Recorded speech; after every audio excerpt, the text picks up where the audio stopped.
Hey guys, welcome back. Well, it's been a while since we've had a video, probably a couple months, but we have worked on the car a little bit here and there, and we've worked on our main bearing caps a little bit. Kind of had some slower times lately. I'll tell y'all more about that later. But anyway, we have made some progress that I don't have a video on right now. So I filmed some stuff here and there while I was working, but basically I kind of backed off on the videos because it was really slowing me down. And it just seemed like I need to get the car running. But I did film some stuff here and there, and if y'all really want to see it, let me know and I'll put those videos together. But let me tell you what we did real quick that I'm not going to show in the video right now. So as you can see from this picture, we totally gutted the inside of the car. There's no dash, there's no carpet. We even scraped up all the sound deadening from the floors, and that took like 3 days, don't tell anybody. But it saved like maybe 10 pounds, but it looks nicer. But anyway, we gutted the doors, the floors, all kinds of stuff. In fact, this sheet metal stuff back here, I think we're even going to cut all that out of there. We'll see. But anyway, so we did all that. We got the trans. I can't remember what the last video I uploaded, but the whole trans is back together. All that stuff's back in. The exhaust. We painted some stuff and cleaned it up. That transmission cooler in the back of the car, that's all finalized, bolted up. Transmission filters hooked up, custom hoses are made and routed. So all of that's done, and we also did, we finished up our race car AC and got that working. And we were showing, I'm forgetting the numbers, but I want to say it was like a 35 or 40 degree drop in the vent temperatures at wide open. So it was working pretty well. You can actually see in here, there's the AC evaporator still installed. But so yeah, let's see. There's probably some other stuff here and there that we did, but that's the kind of the summary. And now we're gonna pick up in this video from there. Hey guys, welcome back. Well, we certainly haven't uploaded in a few months. I have recorded some stuff, but I never uploaded it, so we're just gonna start fresh. So here's the interior. It's completely gutted at this point. We're kind of going a lot more race car than we used to. Getting pretty close to full race car now. And we made a big decision. We're gonna do the cage ourselves. There's actually a local shop here, and I got a quote from them to build off the that roll bar I had. And then I realized that wouldn't have passed the rules, which is kind of disappointing because I wish the cage guy would have told me that, you know. But anyway, I realized it wouldn't have passed, so I told him, I pulled the roll bar and I got him to look at it again when it was in this state, all gutted. And I was like, hey, I need a new quote. And he never got me a quote. He said he would, but maybe he's busy. I don't know. He did say he was busy, so anyway, maybe that's an opportunity. So we decided to build our own, and that's a cheap and easy thing to do. LOL. All right. So speaking of cheap, yeah, this is a Rogue Fab tube bender. It's like the heavy-duty version. There's a die on it for this roll bar tubing. This is a sweet little dolly that my buddy bought me for a birthday present, so that's nice. But yeah, this is the tubing bender, and I still got to put it together. As you can see, it's missing some stuff and still in the packaging, but this should do well. So we got the tubing bender, and then we also got a tube notcher from these guys. Let me show you that. So this is the tube notcher. This is their, I forget what they call this. It has a weird name, but I've already tried it out. I tore up 2 different hole saws. That one I wore it out, and this one I think it was just defective, I don't know, but the threads, I can't get it to thread together. But anyway, I tore that up. You can see these chips are all like blue and stuff. I think I was just going, funny enough, they tell you to go fast. My instincts were like, yeah, that's probably a bad idea.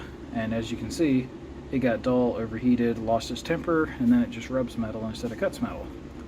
So that didn't really work. Well, I mean, it made a few cuts before it died, but it didn't last very long. So we got to order some more or buy some more hole saws and try that again. But the actual notcher itself is fairly decent. You can flip stuff around, change angles. This is the little vise that opens and shuts to grab the tube. And it's got these quick release handles that are like cam locks. You just flip these out to change angles. And it's got a pretty beefy arbor. So not bad overall. And then lastly, we have tubing. Look at this. This is 24-foot sections of chromoly tubing. And here's the cool thing. So rules say you got to have 083 wall thickness. And you want to use chromoly because it's stronger and you can use a thinner piece, which saves weight. Well, we ended up getting 0.95 wall thickness, and there were a couple reasons. One, it'll be stronger and safer, but the real reason, when I bought the tubing bender, the manufacturer said they recommend running 0.95 because it bends a lot easier. And I was sitting there thinking, like, I've never built a cage before, I've never welded chromoly before, I bet you buying thicker tube will make this an easier job. So we decided to do that. And you can see we got a little section cut here. We've already started, we're getting ready to do some testing. Also, I borrowed this from my work, which, funny enough, I actually recommended that they buy this at work. We use, I work in, the company I work for needs to polish round metal objects to remove burrs. And that's what this does. This is like this sander is flexible. This thing, these bend, they're like hinged. So you can wrap that around a tube and sand it very efficiently. Anyway, let me show you the pieces we got. Alright, so I got two things to show you. So this is how many pieces we were able to cope before the cutter died. There were 2 or 3 that I tried to cut, and I didn't have it set up right. I still haven't figured out why, but this tubing thing isn't completely... I don't know what's going on, but it wasn't completely the same every time. Like, it would be offset. If you look at these, you'll see some of these are higher than the other. It's because the notcher, instead of being in the middle, it was like shifted to one side. There were a couple I had to scrap in the beginning. Yeah, you can see that one's crooked, one side's taller. But anyway, it does a good job. I mean, check this out. I mean, the fitment is fantastic. So, no complaints there. And it's fairly quick. So, overall, pretty happy with tube notcher. But I definitely got to buy more holes, so buy some more hole saws and figure out a good method. I got a feeling it's going to be low and slow is going to be the key, because you get those things too hot and it kills them. But yeah, now we'll show you the next thing. So we're gonna practice. These are all for practice. So we're just gonna, you know, put these together, throw a weld on it, stuff like that for practice. But let me show you what we're gonna do before we do that. All right, so here's 3 sections of this tubing. So we basically polish the outside, cut them, and then I put a bevel on this. I don't know how well this will show up in the video, but that's not squared off. That actually has a small bevel. It should probably be more of a bevel. If you look in this gap here, you'll see there is a bevel, but I should probably done more. But hey, it's got something. And we cleaned all this really good. The 2 that are sitting here, these have been, I actually sanded them. So after doing all the sanding, cutting, and grinding, I went over with sandpaper to knock all the burrs off and then wiped them down with acetone. These are pretty dang clean. I even did the inside a little bit so that hopefully any contamination here, if you weld, if your puddle goes all the way through the material, you don't get any contamination. So these are really clean. Now here's the thing, and when we're actually building a cage, I don't think we're ever going to do this type of joint where you just butt 2 pieces together and weld them. Not like this, at least. But I've never welded chromoly. And what I'm worried about is that I'm going to do welds that look bad, which is bad, or I'm going to do welds that look good that are bad, which is also bad. So I need to do welds that look good that are really strong, because at the end of the day, if I wreck the car, I need that cage to be strong. I don't need it to just pass rules. It needs to be safe. So what we're going to do is we're going to weld this together all the way around, and then I'm going to take a bandsaw and I'm going to cut it, say, here and here to where I got like a real short section. And we're going to run this to the chop saw and cut it like a pie into sections. And the sections will only be, say, 1/2 inch wide or something like that. And then we're going to clamp these in a vise on one end and take a hammer and just beat on them and try to fold them over. And what we're doing is we're trying to see if they're brittle. So this is 4140, which is a... this is kind of going from memory, but basically it's a low carbon steel, but it has the chromoly as the chromium and molybdenum, I believe, which is what's the alloying. That's what gives it its strength. And the good thing about being a low carbon, it makes it easier to weld, but it's not just easy to weld. And the problem is you get this stuff too hot, it really affects it and it becomes brittle. You have what's called the heat affected zone where you're welding. So you kind of want to, don't put too much heat into it. And you also, when you weld this stuff, there's this whole little puddle here that's going to fill this metal in.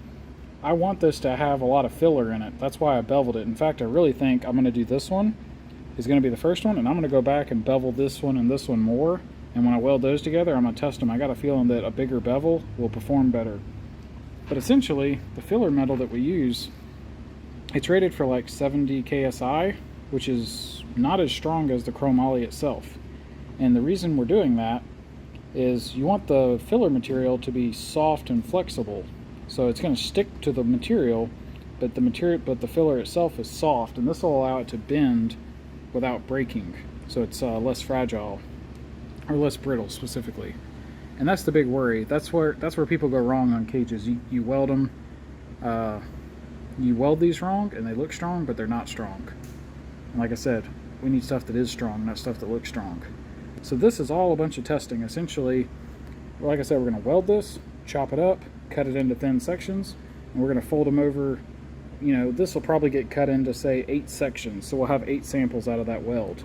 Each one will get hammered on and evaluate the point where it fails. And then we're going to do this one with an even bigger bevel, and then weld it, cut it, and bend it to failure as well. And we'll evaluate, A, how well I welded this, and B, did the increase in bevel, which would then result in more filler, did that actually make a measurable difference in the ductility of the weld?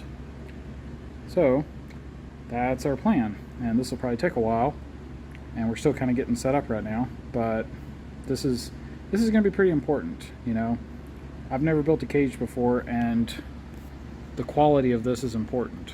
So this is just going to be one of our steps. Alright, so here's our very first weld in chromoly tubing. So, kind of has its ups or downs. So like this section right there, actually looks pretty nice. As you can see, I left a pinhole where the weld kind of starts and stops. Let me zoom in, that'll help. There we go. You can see here, that section was going pretty good. A little bit of porosity there, so that's the very first tack I did. I don't know what happened, but that's what caused that. And here you can see it undercut. So here, this was too much heat. That was just, I did that a couple times.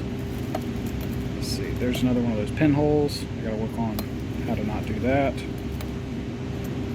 You can see, so there's the pinhole, and then here, let's see, it's kind of hard to,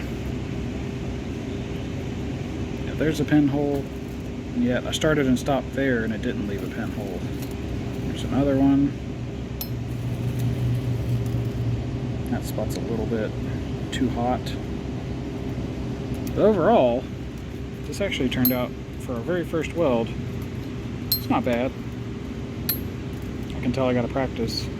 I gotta get rid of these pinholes. I think you need to dab. I need to read about it. I think I need to dab and put a fresh puddle while I'm backing the heat off, or back the heat off right after you do that or something. I'll figure it out. But overall, not too bad. Alright, so on the left we got the first weld, and on the right is the new one. Here's the differences. So I would say that the one on the right is colder. Essentially, you don't see the undercuts. I don't think there's any on this one. It's more beaded up on the top of the metal. And I tried to reduce the amount of pinholes, which I think you have to back off. I still didn't look it up. I think you have to back off. So like there's one right there, sort of. Maybe that's just a little contamination. But doesn't quite, in some areas the one on the left looks prettier, but I got a feeling that when I test this, the one on the right is going to actually be stronger.